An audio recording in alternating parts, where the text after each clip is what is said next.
Saudari-saudara yang terkasih di dalam Tuhan Yesus, marilah kita berdoa. Dalam nama Bapa dan Putra dan Roh Kudus. Amin.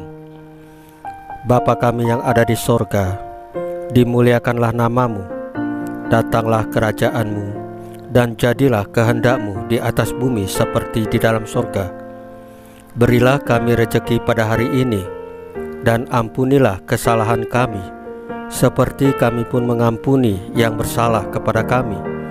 Dan janganlah masukkan kami ke dalam pencobaan, tetapi bebaskanlah kami dari yang jahat.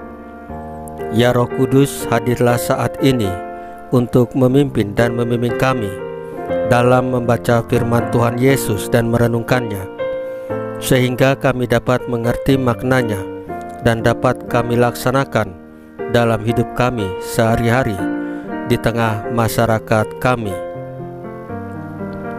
Pembacaan Injil Lukas pasal 10 ayat 38 sampai dengan 42 dengan perikop mendengarkan dan melakukan.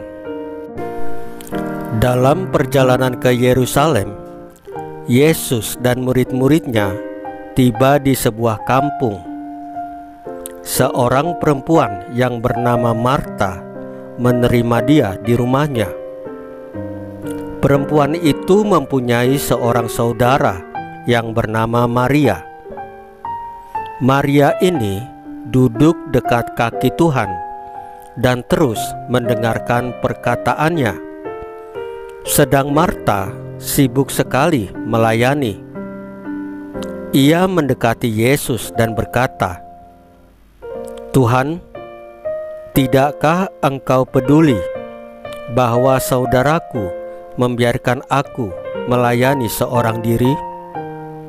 Suruhlah dia membantu aku." Tetapi Tuhan menjawabnya, "Marta, Marta, engkau khawatir dan menyusahkan diri dengan banyak perkara, tetapi hanya satu saja yang perlu.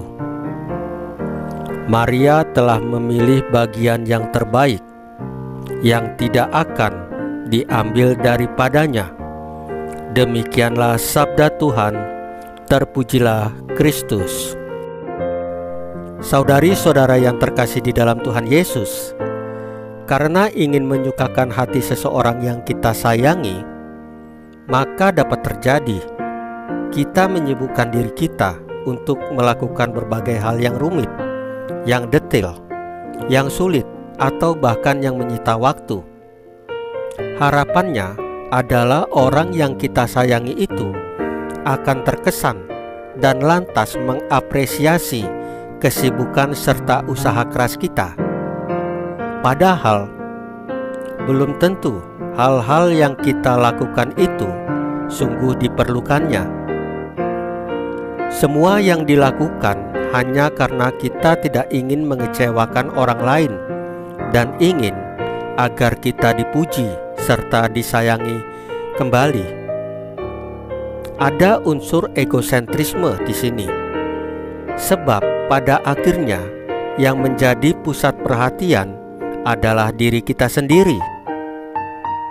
Dengan mengeluh kepada Tuhan Yesus, Marta berkata, "Tuhan, tidakkah Engkau peduli bahwa saudaraku membiarkan aku melayani seorang diri?" Marta seolah ingin mengatakan, "Tidak pedulikah kalian padaku? Tidakkah kalian lihat aku sibuk setengah mati demi kalian?" Jawaban Yesus terdengar sangat menohok jantung persoalan itu. "Marta, Marta, engkau khawatir dan menyusahkan diri dengan banyak perkara. Padahal semua kesibukan itu tidak sungguh-sungguh diperlukan." Berbeda dengan Marta, Maria duduk diam dan melakukan apa yang perlu, yakni fokus mendengarkan sabda Yesus. Mendengarkan itu tidak sama dengan mendengar.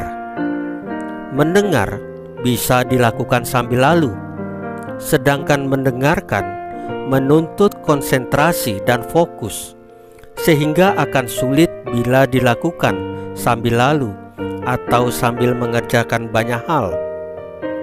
Lagi pula, dalam mendengarkan, perhatian kita tidak fokus pada diri kita sendiri, melainkan pada pihak yang sedang berkata-kata, serta pada isi atau maksud dari kata-katanya tersebut.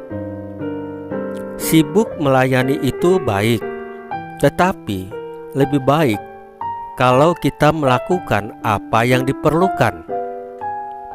Saudari-saudara yang terkasih di dalam Tuhan Yesus, marilah kita berdoa. Ya Bapa, ajarlah kami mendengarkan-Mu dan melakukan apa yang perlu demi kemuliaan-Mu dan keselamatan kami. Salam Maria, penuh rahmat, Tuhan sertamu. Terpujilah engkau di antara wanita, dan terpujilah buah tubuhmu Yesus. Santa Maria Bunda Allah, doakanlah kami yang berdosa ini, sekarang dan waktu kami mati. Ya Tuhan Yesus, tambahkanlah iman kami hanya kepadamu saja, karena Engkau adalah Tuhan dan Juru Selamat kami satu-satunya, tidak ada yang lain. Dalam nama Bapa dan Putra dan Roh Kudus. Amin. Saudari-saudara yang terkasih di dalam Tuhan Yesus, bacaan firman dan renungan hari ini sudah selesai. Tuhan Yesus memberkati kita semua.